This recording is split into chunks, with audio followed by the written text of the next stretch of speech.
বন্ধুরা, টমাটোর এমন একটা সবজি যেটা আমাদের রোজকারের রান্নাতে যেমন ব্যবহার করা হয়, তেমনই টমাটোর ছাড়া কিন্তু আমরা কোনো রান্না করা ভাবতেই পারি না। কিন্তু মাঝে মধ্যে টমাটোরের দাম এতটাই বেড়ে যায় যে আমাদের মধ্যবিত্ত ফ্যামিলিদের পক্ষে টমাটোর কিনে এনে রান্না করা খুবই অসুবিধার হয়ে যায়।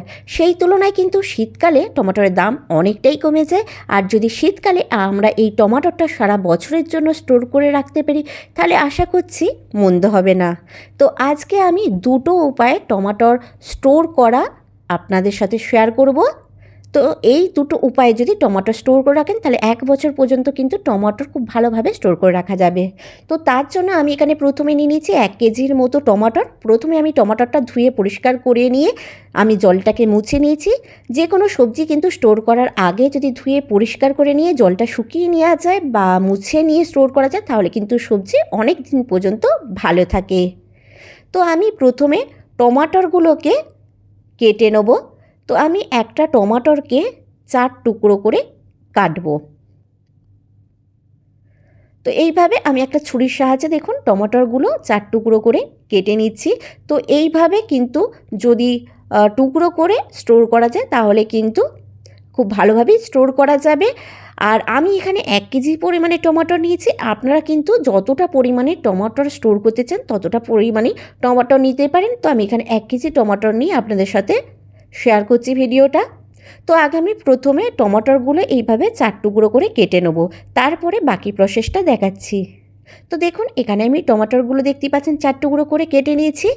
এবার যেটা করতে হবে, আমি এখানে নিয়ে নিচ্ছি একটা এয়ারটাইট কন্টেনার। আমি এখানে দেখুন একটা মিডিয়াম সাইজের কন্টেনার নিয়েছি। আপনাদের কিন্তু টমেটোর পরিমাণটা যতটা হবে সেই হিসাবে কিন্তু কন্টেনারটা আপনারা বড় বা ছোট নিতে পারেন। তো প্রথমে আগে আমি এই টমেটোর টুকরোগুলো সাজিয়ে দিচ্ছি। দিয়ে তারপর আমি যেটা করব, আমাদের বাড়িতে নর্মাল যে প্লাস্টিক থাকে, আমি সেই প্লাস্টিক নিয়ে ছোট টুকরো করে কেটে নিয়েছি, নিয়ে ভালোভাবে ধুয়ে পরিষ্কার করে নিয়ে জলটা আমি মুছে নিয়েছি। দিয়ে এবার দেখুন এই প্লাস্টিকের টুকরোটা আমি উপরে এইভাবে কভার করে দিচ্ছি। যেইভাবে ভিডিওতে দেখাচ্ছি কিন্তু ঠিক সেইভাবেই আপনারা প্রসেসটা করবেন। তো এইভাবে যদি আমরা প্লাস্টিক দিয়ে তারপর যদি টমেটোগুলো স্টোর করি, তাহলে কিন্তু টমেটোগুলো ইউজ করার জন্য খুব সহজেই ইউজ করা যাবে এবং টমেটোগুলো কিন্তু অনেক দিন পর্যন্ত ভালোও থাকবে। তো এইভাবে আমি আবারও টমেটোগুলো উপর থেকে সাজিয়ে দিচ্ছি। দিয়ে আবারও উপর থেকে একটা প্লাস্টিক আমি দিয়ে দেবো। দিয়ে এইভাবে স্টেপ বাই স্টেপ কিন্তু আমি প্লাস্টিক দিয়ে দিয়ে টমেটোগুলো সাজিয়ে রাখছি, যাতে আমাদের যখন ব্যবহার করার প্রয়োজন হবে, যতটুকু ব্যবহার করার প্রয়োজন হবে, আমরা যেন খুব সহজেই টমেটোগুলো বার করে আমরা স্টোর ইউজ করতে পারি। তো এইভাবে আবারও আমি টমেটোগুলো দেখুন ওপর থেকে ভালোভাবে সাজিয়ে দিয়েছি। দিয়ে আমি ওপর থেকে ঢাকনা চাপা দিয়ে দেবো, যাতে ঢাকনাটা টাইট হয় সেটা কিন্তু খেয়াল রাখবেন। তো এখানে আমি দেখুন ঢাকনাটা চাপা দিয়ে দিচ্ছি। দিয়ে আমি ডিপ ফ্রিজে এই কন্টেনারটা স্টোর করে রাখবো। তো এইভাবে যদি ডিপ ফ্রিজে টমেটোগুলো কেটে আর প্লাস্টিক দিয়ে সাজিয়ে রাখেন, তাহলে কিন্তু খুব সহজেই টমেটোগুলো অনেক দিন পর্যন্ত স্টোর করে রাখা যাবে। আর সেকেন্ড প্রসেসটা করার জন্য আমি এখানে নিয়েছি আরও কিছুটা পরিমাণ টমেটোর। এখানে কিন্তু আমি অল্প পরিমাণ টমেটোর দিয়ে আপনাদের সাথে ভিডিওটা শেয়ার করছি।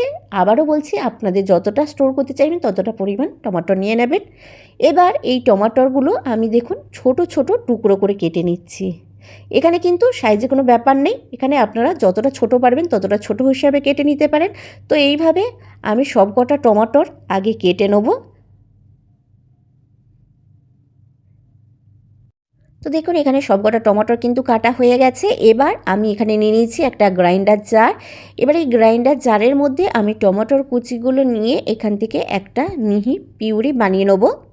তবে এতে কিন্তু আমি কোনো রকম জল ব্যবহার করব না।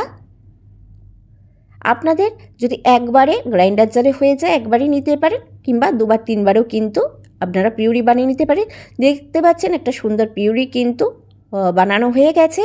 এবার আমি এখানে নিয়ে নিচ্ছি আইস ট্রে। আমাদের বাড়িতে নর্মাল ফ্রিজের জন্য যে আইস ট্রেগুলো থাকে, আমি সেই আইস ট্রেগুলো এখানে নিয়েছি।